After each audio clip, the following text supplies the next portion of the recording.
A horse trained for special missions arrives at an isolated farm, where strange events begin to unfold.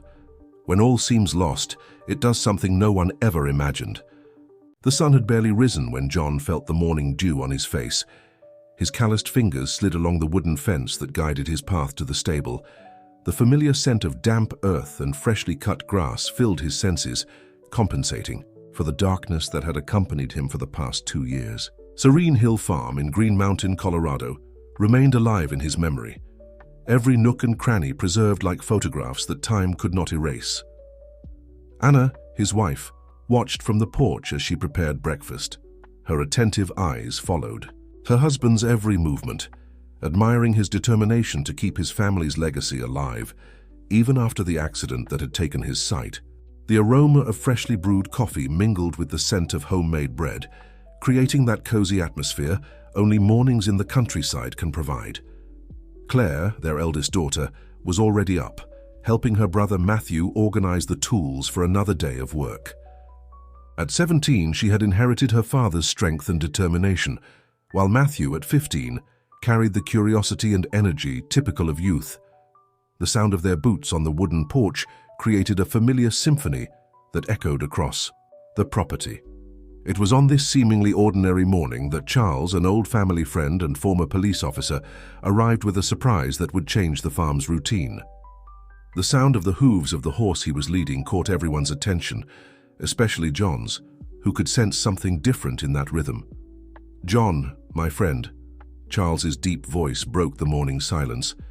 "I've brought someone who will help you regain your independence on the farm." The horse was an imposing figure, with a coat as black as night and a posture that exuded nobility. Storm, as Charles introduced him, was no ordinary animal. His movements were precise, calculated, and his eyes seemed to assess every detail of the surroundings with an almost human intelligence. John extended his hand, feeling the velvety muzzle of the animal gently touch his fingers. A shiver ran down his spine as Storm let out a soft whinny, as if establishing a silent pact between the two. "He's been specially trained to work with people who can't see," Charles explained, keeping a casual tone that didn't reveal the full truth about the animal's past. "You two will get along perfectly." Anna approached, carrying a cup of coffee for Charles. Her eyes studied the horse with a mix of hope and apprehension. There was something about the animal's behavior that intrigued her, a constant vigilance that seemed to go beyond the ordinary. The children approached cautiously. Claire was the first to notice the subtle scars on the animal's legs, marks that told stories no one there yet knew. Matthew, on the other hand, was fascinated by how Storm responded to the most subtle commands. As the day progressed, John and Storm began to develop their own language. The horse guided the farmer with surprising precision, stopping before every obstacle, responding to the lightest touch of the reins. It was as if the animal perfectly understood the limitations of his new companion. During their first ride around the property, Storm displayed peculiar behavior.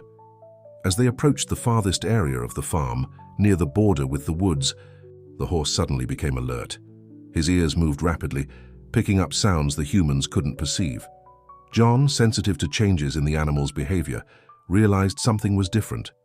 Years of working on the farm had sharpened his other senses, and now with Storm, it was as if he had gained a new pair of eyes, more attentive and vigilant than he ever imagined possible.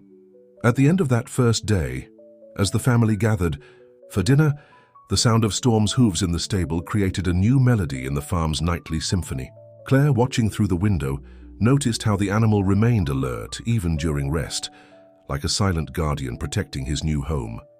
If this story interested you, don't forget to subscribe to our channel and hit like. Tell us which city you're watching from and we'll continue. The following days brought a new routine to Serene Hill Farm.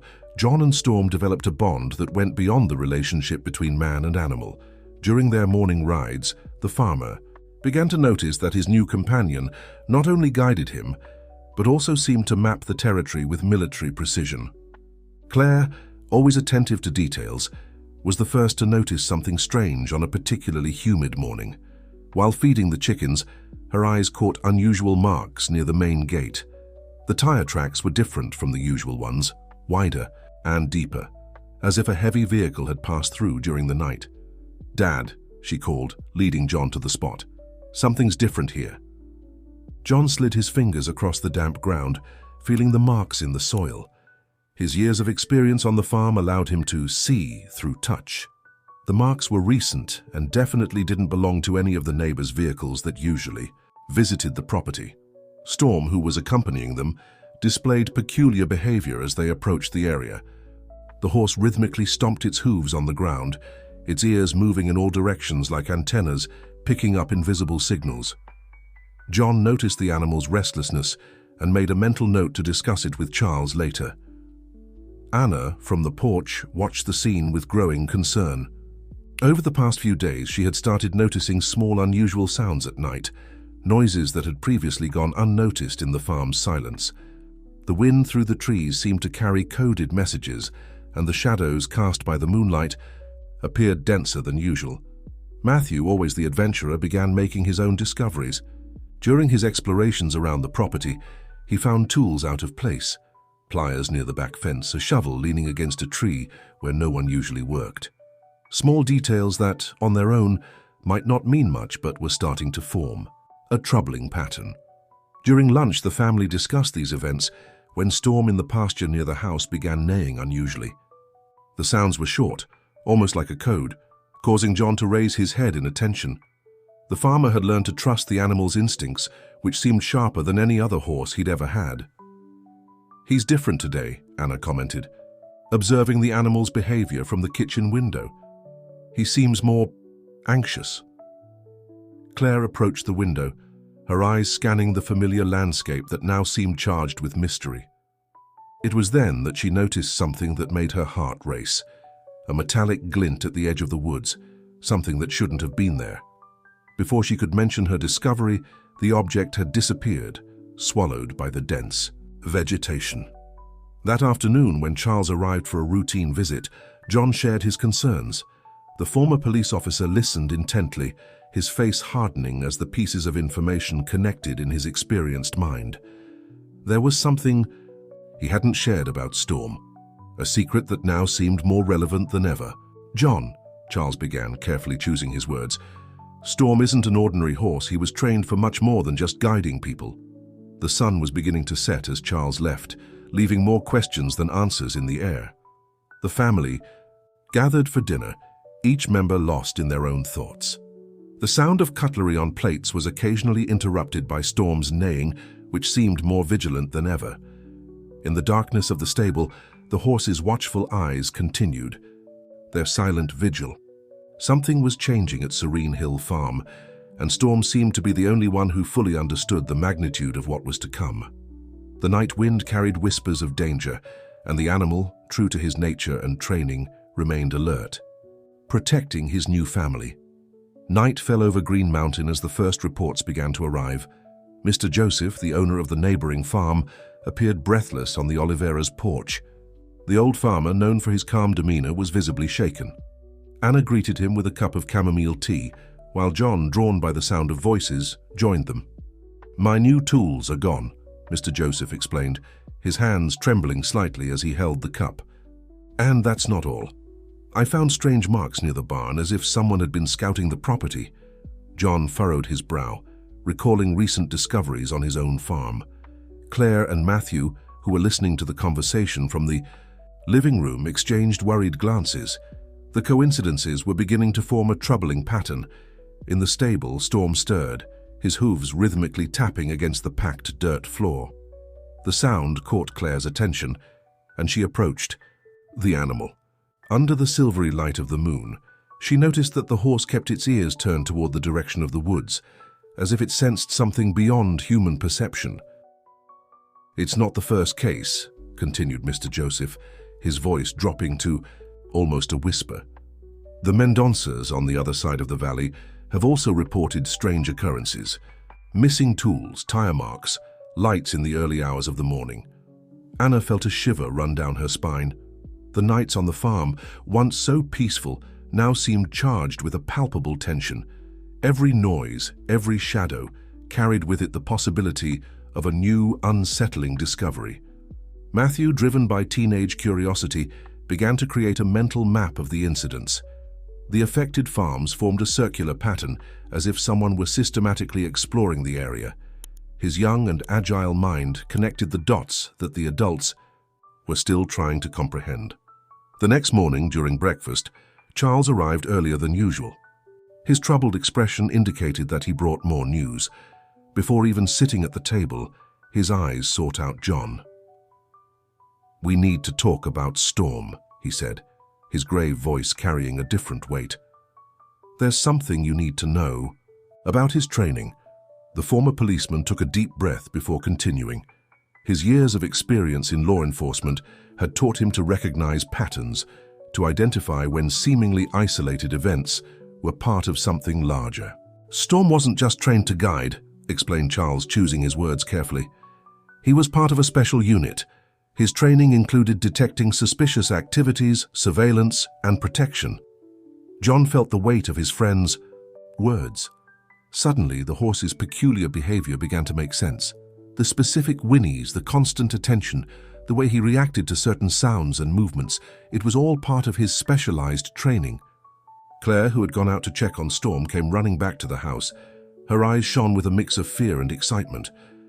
"There's something different in the south pasture," she said, her voice trembling slightly. "I found strange marks on the trees, symbols I've never seen before." Charles stood up immediately, his police instincts on high alert. Anna watched from the window as he and Claire headed to the spot, followed by Storm, who seemed more agitated than usual. The horse maintained a posture she now recognized as his maximum alert stance. In the south pasture, the discoveries were even more intriguing. Carved into several trees were markings that Charles recognized from his time in the police force. They were signs used by organized groups for communication, indicating points of interest and access routes. "This isn't the work of common thieves," murmured Charles, more to himself than to the others. His gaze met Storm's, and for a moment, man and animal seemed to share the same understanding of the gravity of the situation.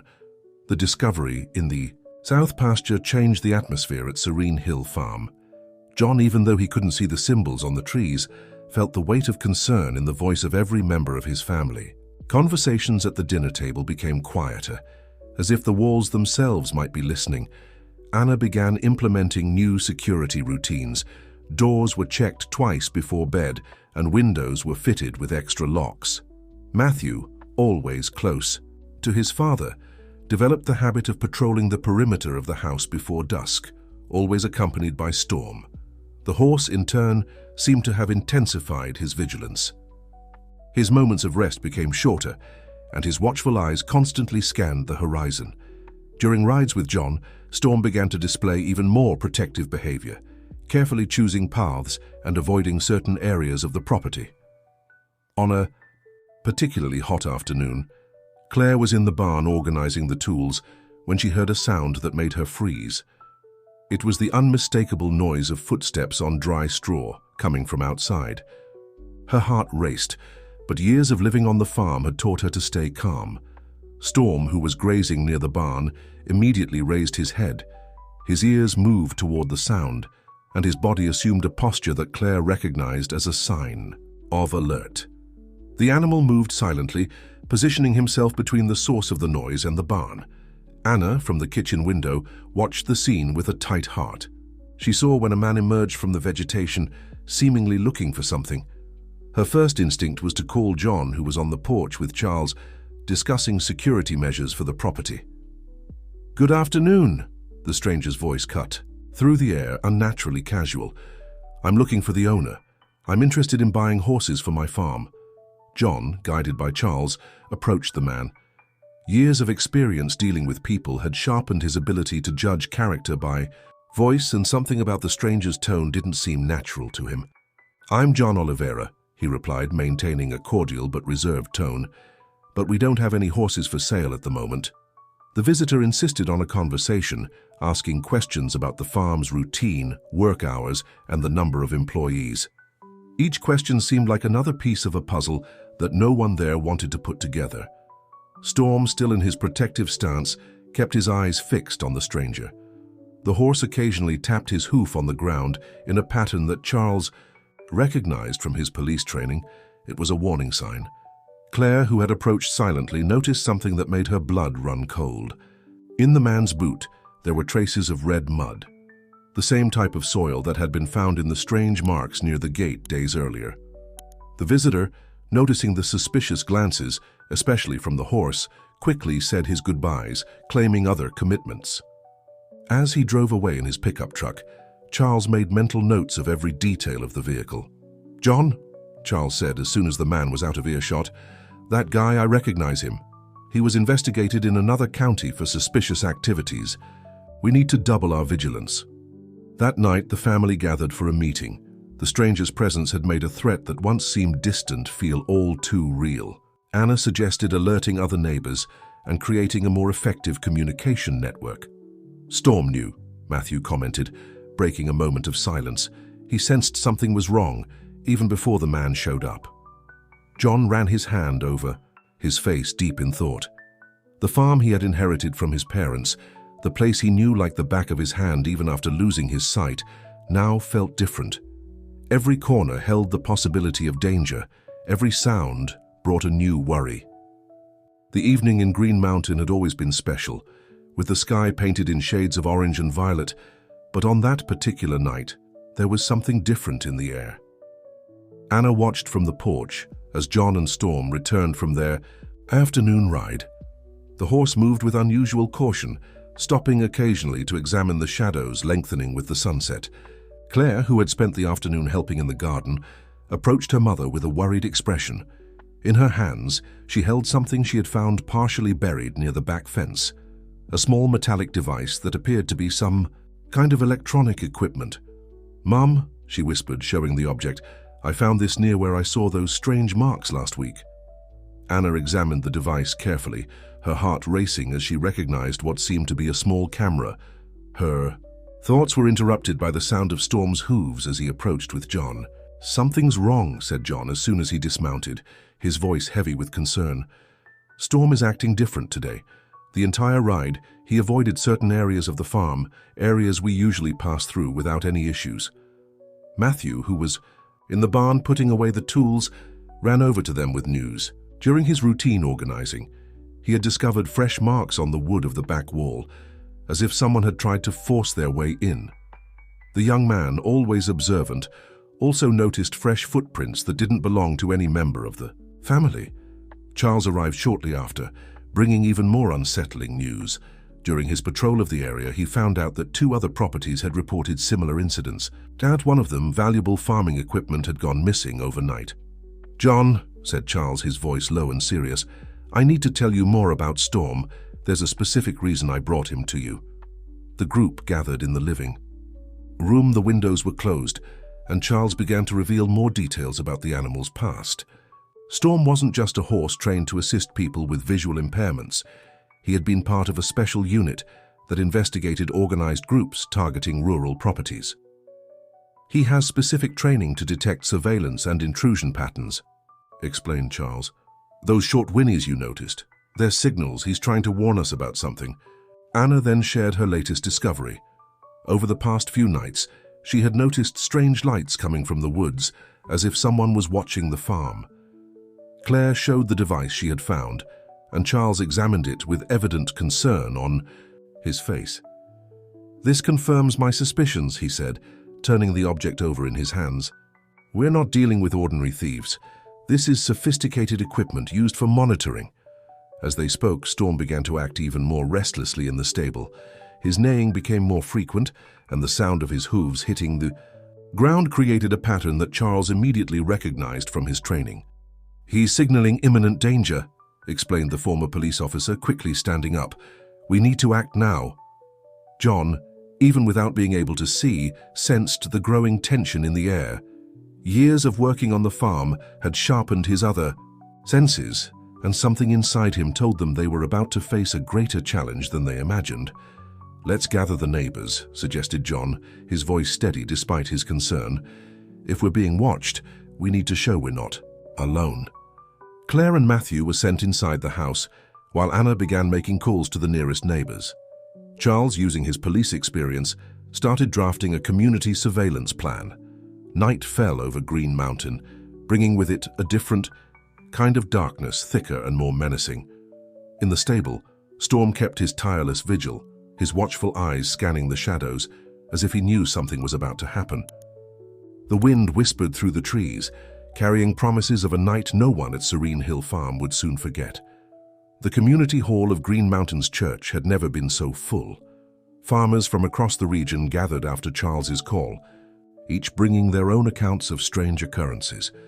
John, sitting beside Anna, listened carefully to each story, noticing the patterns forming in the narratives. Mr. Joseph, the first to speak, described how his security cameras had been systematically disabled before his equipment went missing. Mrs. Mary, from Hope Farm, reported seeing strange men taking photos of her property, claiming to be agronomists interested in buying land in the area. "These aren't coincidences," declared Charles, his voice echoing through the hall. "We're dealing with an organized group that's mapping out our properties. What happened to Mr. Joseph and Mrs. Mary are just the first steps of something bigger." Claire, who had insisted on attending the meeting, realized how the accounts connected with the events at her own farm. The marks, the devices found, Storm's behavior, it all fit into a larger picture that was only now beginning to make sense. "We need to organize," continued Charles, drawing on his police experience, "create an efficient communication system between the properties. Each farm needs to be the eyes and ears of the others." Matthew, sitting beside his sister, sketched a map of the region in his notebook, marking each location where incidents had occurred. The emerging pattern was clear. The most isolated properties were the first to be targeted, followed by gradual approaches to the more central farms. Anna spoke up, her voice calm but firm. "We found surveillance equipment on our property. We can no longer pretend these are just isolated petty thefts." A murmur spread through the room. Other farmers began reporting similar discoveries: hidden cameras, marks on trees, signs left in strategic locations. Each new account heightened the tension in the air. John then shared his experience with Storm, explaining how the horse had been crucial in detecting suspicious activities. His story captured everyone's attention, especially when he described the animal's behavior during the visit of the stranger interested in horses. "Storm's instinct has never failed," said John, his voice carrying a conviction that resonated with everyone present. "He notices things that we, even with our sight, cannot see." Charles seized the moment to propose a plan of action. Each property would receive a communication radio operating on a specific frequency. Patrol schedules would be established and standardized alert signals would be created.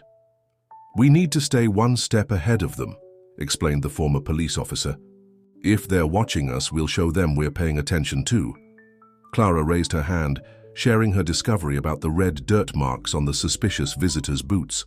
Her account prompted an immediate reaction from Mr. Anthony, the owner of a more distant farm. "There's an area of red soil near my property," he revealed.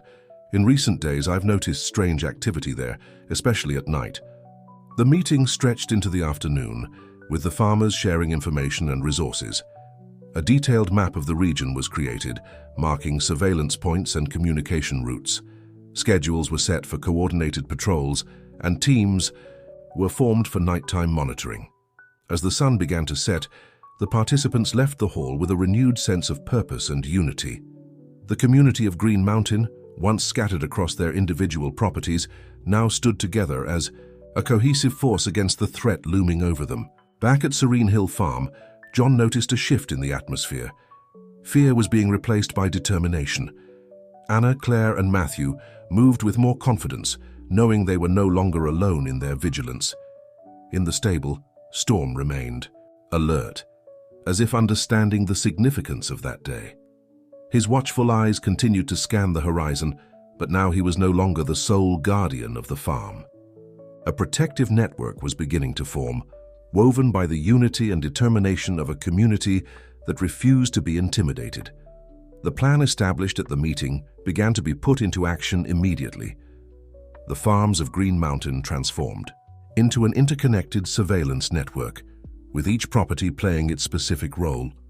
At Serene Hill Farm, Storm seemed to have taken on a new dimension in his protective role, as if he felt the weight of the responsibility they now shared. It was an especially dark night when the first test of the communication system took place. Claire was on her watch shift, observing the property from her bedroom window, when she noticed a peculiar pattern of lights coming from the direction of Hope Farm. It was 3 short flashes, followed by a long one, the code they had established. For suspicious movement detected. "Dad," she called in a low voice, running to her parents' room. "Mrs. Mary's signal." John was already awake, as if his sixth sense had alerted him. In the stable, Storm began to exhibit behavior that everyone now recognized. His ears twitched rapidly, and his hooves tapped the ground in a specific rhythm. Anna activated the communicator radio, following the protocol established by Charles. Within minutes, other farms confirmed that they had also noticed suspicious activity. It was as if an invisible siege was closing in around the community. Matthew, who had developed a special talent for mapping occurrences, began marking the points of suspicious activity on his makeshift map. An alarming pattern started to emerge. The signals formed an increasingly tight circle around the central farms. "They're testing our defenses," observed Charles, who had arrived quickly after the first alert. "They want to see how we respond, how long it takes us to react." Storm, usually calm even in tense situations, was showing increasing agitation. The horse alternated between periods of absolute stillness, as if listening to something beyond human capacity, and moments of intense activity, neighing in his particular code that John had learned to decipher. "He's trying to tell us something," murmured John, his hand resting on the animal's neck. Years of darkness had sharpened his sensitivity to other forms of communication, and Storm's language had become as clear to him as spoken words. Claire, watching from the porch, noticed a detail that had escaped the others. Small metallic glints at the edge of the woods, like mechanical eyes observing every movement on the farm. They were more surveillance devices, strategically placed to cover every possible angle. "They're not just watching us," concluded Charles after examining Claire's findings. "They're building a detailed map of our routines, our weak points." Anna, always practical, began reorganizing the surveillance shifts.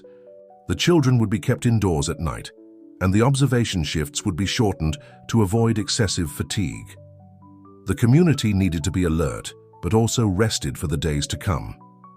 John, even without being able to see, felt the changes in the environment. The air seemed heavier, charged with a tension that not even the constant wind of Green Mountain could dissipate. His mind worked incessantly, connecting every new piece of information he received. "We need to change our strategy," he said, after a moment of reflection. "They expect us to act defensively, to close ourselves off on our properties. But perhaps it's time to show that we also know how to play this game." John's suggestion sparked a lively discussion among those present. Charles, with his police experience, began to outline a more assertive plan. The farms would no longer just be observation points, but part of an active network of mutual protection. As the group discussed the new strategies, Storm maintained his silent vigil.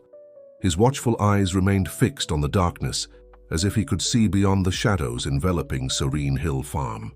The animal seemed to understand that the coming days would be decisive, and his posture indicated he was ready for whatever might come. Dawn brought a new energy to Green Mountain. The plan devised during the early hours began to take shape, transforming the community's defensive stance into a more proactive strategy. At Serene Hill Farm, John gathered the family in the kitchen to share the details of what they had decided. "We can't just wait for their next move," he explained, his voice carrying a renewed determination. "We'll create an illusion of vulnerability, make them think they've found our weak spot." Anna, initially hesitant about the idea of deliberately exposing themselves, began to understand the logic behind the plan.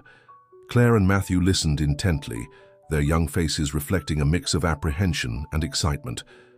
Charles suggested, "We change our routines in specific ways," John continued. "We'll create false patterns, make it seem like certain areas of the farm are less protected than others." Storm, as if understanding the importance of the conversation, stayed close to the kitchen window, his ears constantly moving, catching every sound in the environment. The horse had become an integral part not only of the family, but of the entire protection strategy. Throughout the morning, the neighbors began to implement the agreed-upon changes. Mr. Joseph began patrolling at different times than usual. Mrs. Mary reorganized the lighting on her property, creating strategic shadow zones. Each farm had its specific role in the grand theater they were building. Claire, with her sharp observation skills, was tasked with documenting any reactions to the changes. Hidden in the attic of the house using binoculars, she kept watch over the areas where they had discovered the monitoring devices. "There's movement in the woods," she whispered over the radio in the afternoon. "Someone is adjusting the position of the cameras." The information quickly circulated through the established communication network. Charles, who coordinated actions from his home, began to notice a pattern in the reactions of the group observing them. Every change in the farm's routines was followed by a period of intense monitoring activity. "They're taking the bait," confirmed the former police officer after analyzing reports from all the properties. "They're focusing their attention exactly where we want them to." Anna, meanwhile, coordinated her own counter-surveillance system. With the help of the other women in the community, she established an information exchange network that appeared casual to outside eyes. Seemingly innocent conversations during local market meetings or at church served to relay important data about suspicious movements. Matthew continued updating his map, now with a new layer of information. Every reaction from the group observing them was recorded, creating an increasingly clear pattern of their mode of operation. "They have a base," concluded the young man after connecting several points on his map. All movements converged toward the red soil region that Mr. Anthony mentioned. John, listening to his son's findings, felt a mix of pride and concern.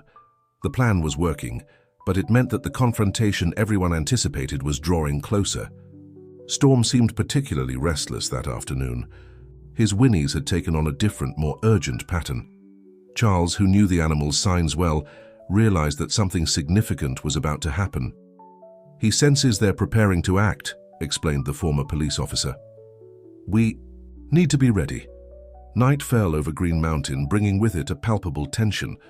The farms, seemingly vulnerable at strategic points, were in fact a carefully prepared trap. Each family was in position. Every detail of the plan had been reviewed multiple times.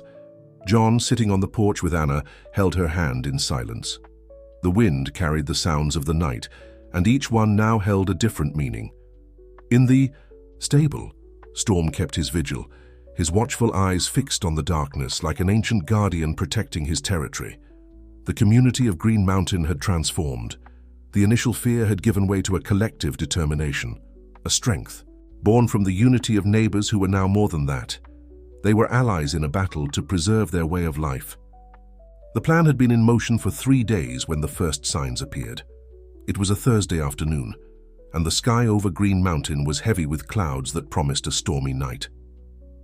At Serene Hill Farm, Claire observed from the attic an unusual movement in the area they had deliberately left less guarded.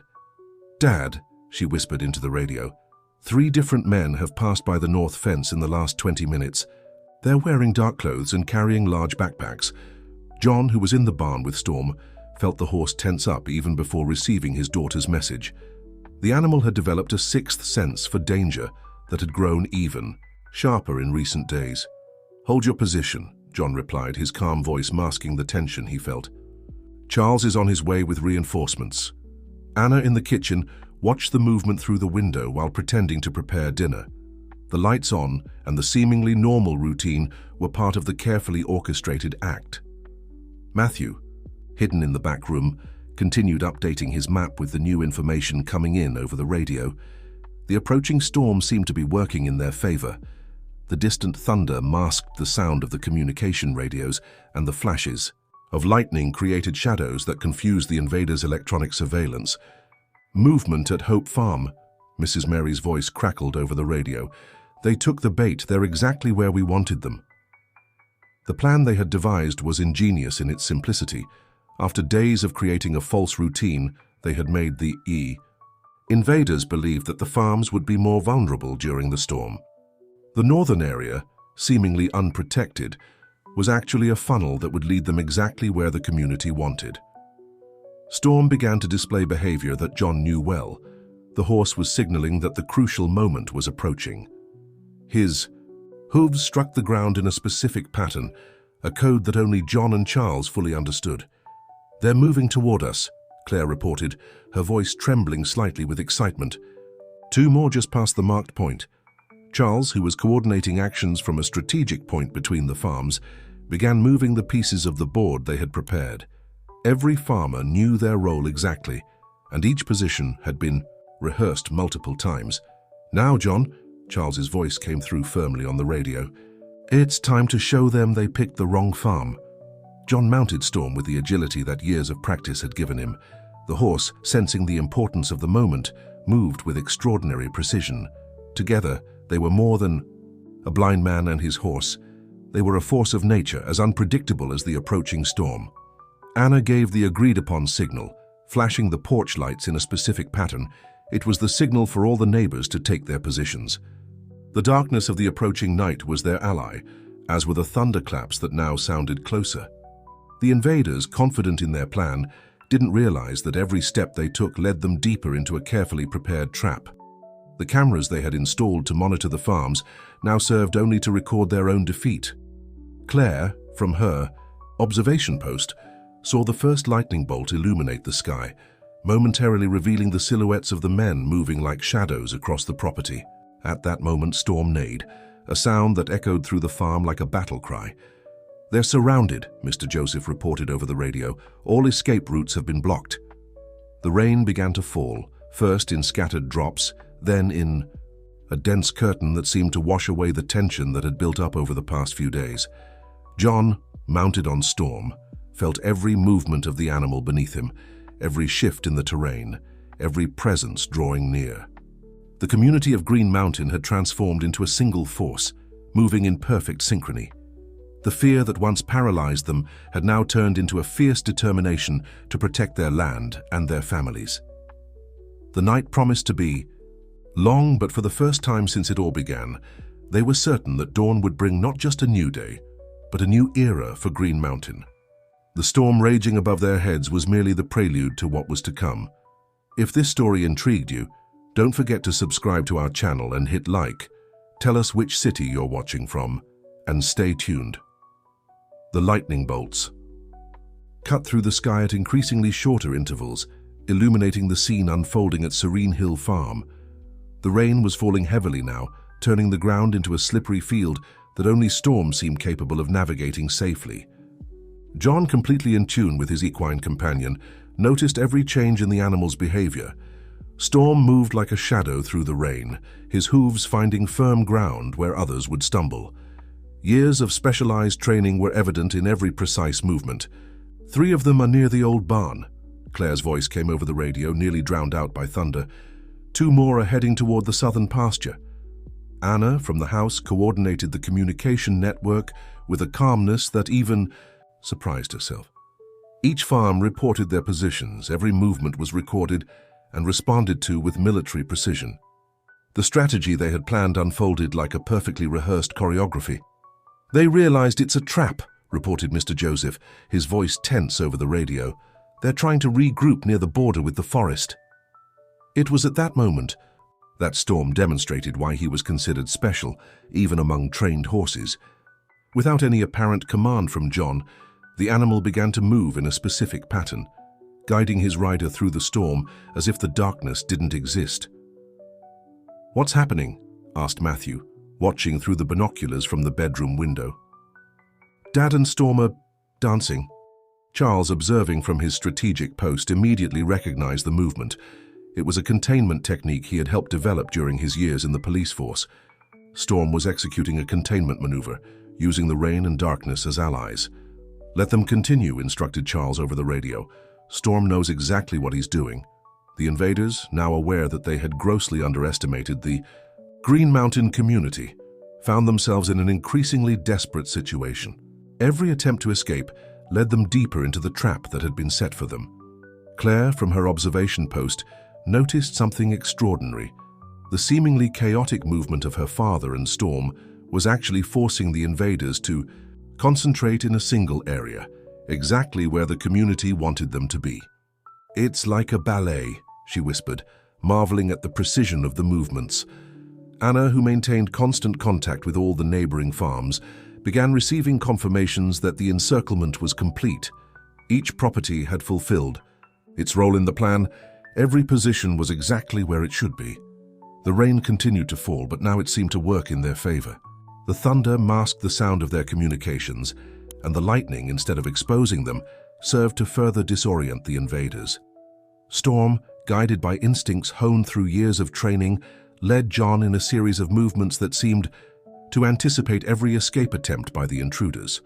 The horse and its rider moved as one, defying the darkness and the storm. "They're trapped," Charles finally announced, his voice carrying a mix of relief and triumph. "They have nowhere to go." The plan they had devised, based on local knowledge and the unity of the community, was working perfectly. The invaders, who had expected to find isolated and vulnerable farms, now found themselves caught in a trap, executed with military precision. John, still mounted on Storm, felt the energy of the moment. Every raindrop that touched his face seemed to carry a message of victory. The horse beneath him remained alert, its muscles tense, ready for any necessary movement. The stormy night in Green Mountain had become the stage for a victory not just for Serene Hill Farm, but for an entire community that had decided to stand up against those who threatened their way of life. And at the center of it all, a man who could not see, and his extraordinary horse had proven that true strength comes not just from sight, but from trust, unity, and the courage to face the unknown. The storm reached its peak over Green Mountain, turning the night into a spectacle of light and sound. At Serene Hill Farm, the tension was as palpable as electricity in the air. The invaders, now completely surrounded, found themselves trapped in a snare far greater than they could have imagined. "Everyone is in position," Charles confirmed over the radio, his voice barely rising above the roar of the thunder. "It's time to close the circle." John, still mounted on Storm, felt every muscle of the animal tense beneath him. The horse had assumed a posture that its rider recognized well, the same one it displayed during their days of specialized training. Every movement was calculated, every step had a purpose. Claire, from her observation post in the attic, watched, a scene she would never forget. Through the flashes of lightning, she could see the figures of the invaders moving like cornered shadows, while her father and Storm executed a precise dance that kept them exactly where they wanted. "They're trying to communicate," she reported over the radio, watching the frantic gestures among the men. "They seem desperate." Anna, who coordinated communications from the house, was receiving constant updates from the neighbors. Each farm had played its part perfectly, creating an impenetrable perimeter. The community of Green Mountain, once seen as an easy target, now revealed itself as an impregnable fortress. Storm let out a sharp whinny that cut through the air like a warning. John felt the animal move beneath him with renewed urgency. Years of partnership had created a unique language between them, and at that moment, the farmer understood exactly what his companion was signaling. "They're going to make one last push," John warned over the radio. "Storm is signaling movement toward the creek." Charles, who knew the horse's signals well, immediately began repositioning the teams. The heavy rain had turned the creek banks into treacherous terrain, but it was exactly there that the final trap was set. "Let them come," instructed the former police officer. "That's exactly where we want them." The invaders, realizing their options were dwindling by the minute, did exactly what the community expected. In a desperate move, they ran toward what seemed to be their only escape route. It was at that moment that Storm truly demonstrated why he was considered extraordinary. Without any verbal command from John, the horse began a series of movements. That seemed impossible in the darkness and rain. Each step was perfectly calculated, each change of direction executed with military precision. "It's incredible," murmured Matthew, watching from the window. It was as if Father and Storm could see in the dark. The truth was even more astonishing. John, in his permanent darkness, had developed a perfect harmony with his equine companion. Together, they were more than the sum of their parts. They were a force of nature moving in sync with the storm. "Now!" Charles's voice thundered over the radio. Like a coordinated wave, the community of Green Mountain sprang into action. Powerful lights flashed on simultaneously from all directions, turning night into day. The intruders, blinded by the sudden brightness, halted in their tracks, completely exposed. Storm let out a triumphant neigh that echoed across the property. The sound carried the weight of victory, the strength of a united community, the certainty that they had not only defended their land, but proven that true strength came from unity and mutual trust. Charles and the other farmers quickly approached, their figures emerging from the curtain of rain like guardians of sacred territory. The intruders, finally realizing the extent of their defeat, lowered their heads in surrender. "I think you picked the wrong farm," said John, his voice calm but firm, as Storm stood majestically under the rain that was beginning to subside. The night that was supposed to mark the fall of Green Mountain had turned into its moment of greatest glory. A community that some considered vulnerable had proven that, when united, it was invincible. And at the center of it all, a man who could not see in his extraordinary horse had shown that true vision goes far beyond the eyes. The first rays of sunlight broke through the dissipating clouds, illuminating a transformed Green Mountain. The storm had passed, leaving behind a cleansed land and a strengthened community. At Serene Hill Farm, the Oliveira family gathered on the porch, watching the dawn of a new day. John, still mounted on Storm, felt the warmth of the sun on his face as he listened to the movement around him. The horse, though tired after the long night, maintained its proud posture, as if understanding the importance of the moment. "The police just left with the last of them," Charles reported, climbing the steps of the porch. His face showed the exhaustion of a sleepless night, but his eyes sparkled with satisfaction. They found all the surveillance equipment they had installed, along with detailed maps of all the properties in the area. Anna served hot coffee for everyone, while Claire and Matthew couldn't contain their excitement as they recounted the events of the previous night. Each member of the family had played a crucial role in the success of the operation. "Do you know what we discovered?" Charles continued, gratefully accepting the cup of coffee. They were part of a group specialized in mapping and raiding isolated, rural properties. They had done this in other regions before, always using the same prolonged surveillance technique, but they had never encountered a community like ours, added Mr. Joseph, who had just arrived with other neighbors. His eyes turned to Storm, who was now grazing peacefully in the field near the house. "Nor a horse like this one." John dismounted, slowly, his hands automatically finding Storm's neck for a grateful pat. The bond between them, already strong before, had deepened even further during the events of the previous night. "Storm isn't just a trained horse," Charles explained, finally revealing the whole story. "He was part of a special unit that fought exactly this kind of gang. When they offered to retire him, I knew immediately that he would be perfect for you, John, not just as a guide, but as a protector." Clara approached the animal, noticing for the first time small scars that told stories of other battles. "That's why he always seemed so vigilant," she concluded, finally understanding the horse's behavior. Matthew, who had spent the morning updating his map with the events of the previous night, showed his work to the group. "Look here," he said, pointing to the marked spots. "Storm guided us perfectly, even in the darkness and rain." Anna watched the scene with teary eyes. Her family, which just a few weeks ago had felt vulnerable due to John's condition, had become the center of a story of resilience and community unity. "I think we need to rethink what it means to be strong," she reflected, her voice soft but firm. "It's not about whether you can see or not. It's about trusting each other, about building bonds that no storm can break." The neighbors began to arrive, each bringing something for an impromptu community breakfast. The porch of Serene Hill Farm soon filled with lively voices, each sharing their perspective on the events of the previous night. Storm watched everything. From his post in the field, his ears occasionally twitching to catch the different voices. The sun now shone brightly, drying the last remnants of the night's storm. "You know," said John, his voice carrying deep emotion, "when I lost my sight, I thought I had lost my ability to protect our family, our land. But Storm taught me that there are different ways to see, different ways to be strong." Charles smiled, observing the gathered group. "True strength," he said, "lies in the connections we build, in the trust we place in each other. You didn't win just because you had a special horse or a good plan. You won because you came together, because you believed in each other."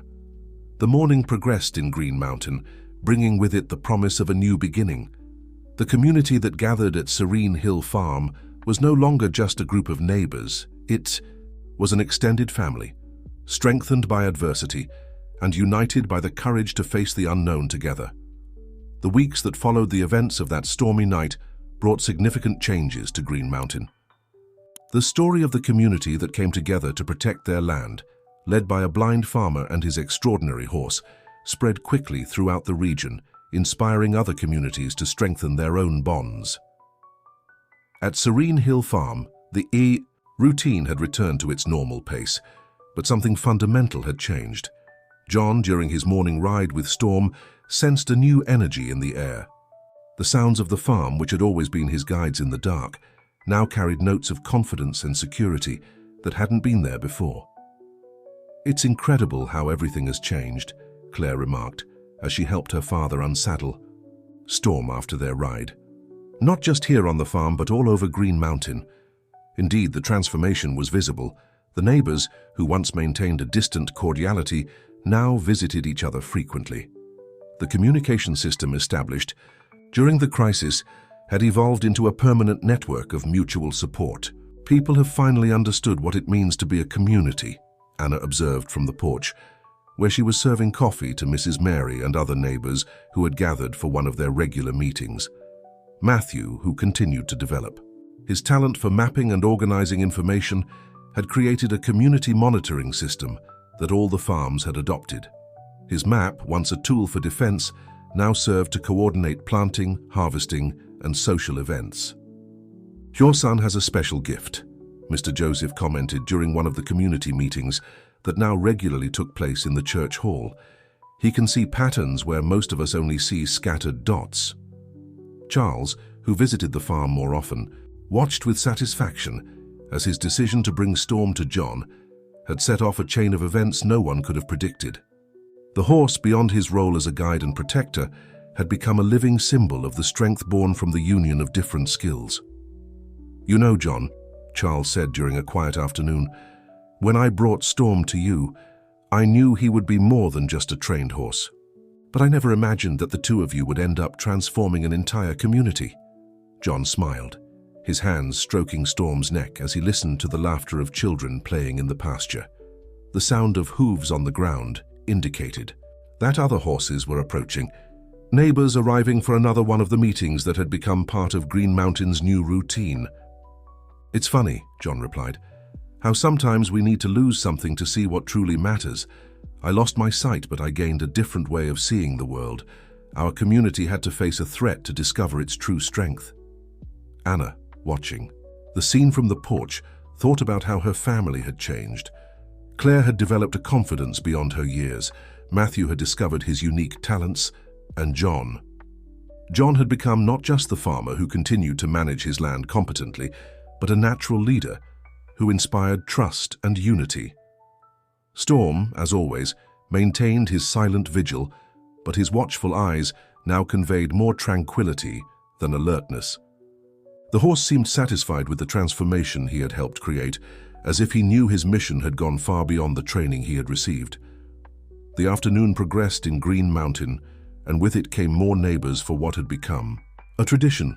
The sunset gatherings where stories were shared, plans were made, and bonds were strengthened. The aroma of fresh coffee and homemade treats filled the air, mingling with laughter and lively conversations. "Who would have thought," remarked Mrs. Mary, observing the growing crowd arriving at Serene Hill Farm, "that those days of fear and uncertainty would bring us here." John, seated in his favorite chair on the porch, smiled as he listened to the buzz around him. The darkness that once frightened him had transformed into his greatest strength, teaching him to see with his heart and to trust the bonds he had built. And by his side, as always, Storm maintained his protective presence, a silent guardian of a community that had learned the true power of unity. Autumn arrived in Green Mountain, bringing with it winds of change. 6 months had passed since the events of that stormy night, and the transformation in the community was evident in every small detail. At Serene Hill Farm, John and Storm maintained their morning routine, but now often accompanied by other riders, neighbors who had learned to admire and respect the extraordinary partnership between man and animal. "It's amazing how Storm can lead the other horses," observed Claire during one of these group rides. "It's as if he's teaching them too." Indeed, the horse had become more than a guardian. He was a silent teacher. Other farmers in the region began bringing their animals to learn from him, creating a unique bond between the properties through this universal language of horses. Anna, who once constantly worried about her family's safety, now coordinated an ambitious project, a community training center where the techniques developed by John and Storm would be shared with other rural communities. "It's not just about protection," she explained during one of the planning meetings. "It's about building connections, about understanding that our differences can be our greatest strength." Matthew, now 16, had transformed his talent for mapping into something even greater. His community monitoring system was being adapted by other regions, and he often received invitations to share his experience at rural youth gatherings. "Every farm has its own story," he said, presenting his work. "The secret is finding the points where these stories connect." Charles, observing the development of his initial plan, which was simply to find a suitable home for a special horse, couldn't help but marvel at the unexpected turns it had taken. The partnership between John and Storm had become a seed of transformation that continued to sprout in surprising directions. Sometimes, he reflected during a quiet afternoon on the farm's porch, the best solutions are the ones we can't fully plan. They simply grow naturally, like a plant finding its own path toward the sun. The farm had become a natural gathering place for the community. On weekends, it was common to see families gathered under the trees, children running through the pasture, while adults shared stories and knowledge. Storm, ever watchful, seemed to especially appreciate these moments, maintaining a serene vigilance over the activities. "He still has his protective instincts," observed John, noticing how the horse would occasionally interrupt his rest to check on distant sounds. "But now it's different. It's more like he's a guardian of memories, of moments." Claire, who had developed a special interest in photography, began documenting these transformations. Her images captured not only the physical changes in the region, but more importantly, the expressions of the people, the sparkle in their eyes that spoke of renewed hope and trust. "Each photo tells a story of overcoming," she explained, showcasing her work during an impromptu exhibition at the local church. "Not just our story, but the story of how a community can reinvent itself." The nights in Green Mountain had also changed. The silence that once carried apprehension was now filled with the sounds of guitar, laughter, and lively conversations. The sunset gatherings had become a cherished ritual for everyone, a moment to celebrate not just survival, but the blossoming of something new and precious. "It's as if we've discovered a treasure that was always here," commented Mrs. Mary during one of these gatherings. "We just needed to learn how to see it." John, feeling the warmth of the setting sun on his face, understood perfectly what she meant. His own journey of discovery, which began when he lost his sight and deepened through his partnership with Storm, had become a living example of how limitations can transform into possibilities. "The real treasure," he said, his voice carrying the wisdom of someone who had learned to see with his heart, "lies in the connections we build, in the trust we place in one another. That is what turns a community into a family." And so, as the sun set on another day in Green Mountain, Serene Hill Farm continued to be a beacon of hope and inspiration, a place where a man who could not see had taught an entire community to look beyond appearances, and where an extraordinary horse had shown that true strength is born from the union of different abilities and willing hearts ready to trust.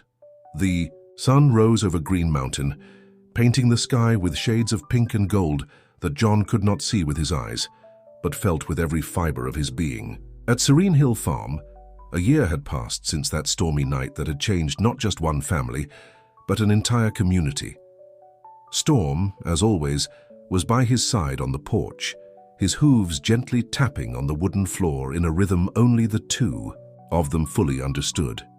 The horse, though older, maintained the same vigilant and noble posture that had characterized him from the very first day. "You know, my friend," murmured John, his hand automatically finding the animal's neck, "you taught me that there are many ways to see the world, Anna, watching the scene from the kitchen door, smiled as she prepared breakfast.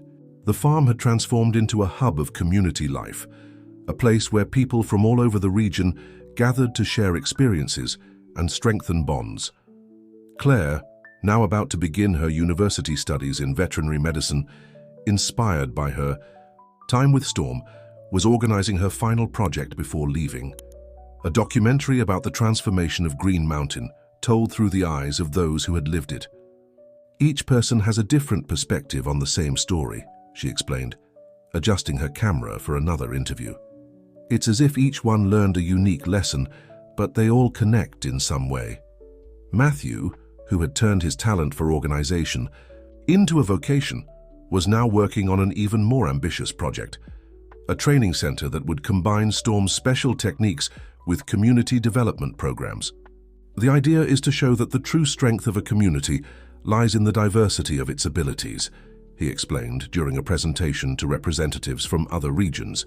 Each person has something unique to contribute. Charles, who was visiting the farm on that special morning, couldn't contain his smile as he saw how his decision to bring Storm to John had sparked such a profound transformation. Sometimes, he reflected, the best decisions are the ones we make by following our hearts, even when we can't clearly see the path ahead. The community of Green Mountain had become an example for the entire region. The protection and cooperation techniques developed after that memorable night were now being shared with other rural communities, creating a network of mutual support that extended far beyond the original boundaries. It's amazing to think, commented Mrs. Mary during one of the regular community meetings, how what seemed to be our greatest vulnerability turned into our greatest strength. John, listening to the lively voices around him, realized with clarity how each person had found their own path of growth through that experience. Anna had become a natural leader, coordinating projects that brought different farms together. Claire had discovered her calling through documenting rural life. Matthew had developed organizational skills that benefited the entire community. And Storm, the horse, had transformed into a living symbol of how trust and partnership could overcome any obstacle. His specialized training, which once served only tactical operations, was now used to unite people and build bridges between different realities. The true vision, John reflected aloud, his words carrying the weight of lived experience, does not depend on the eyes. It depends on the ability to see with the heart, to trust others, to believe that together we are stronger.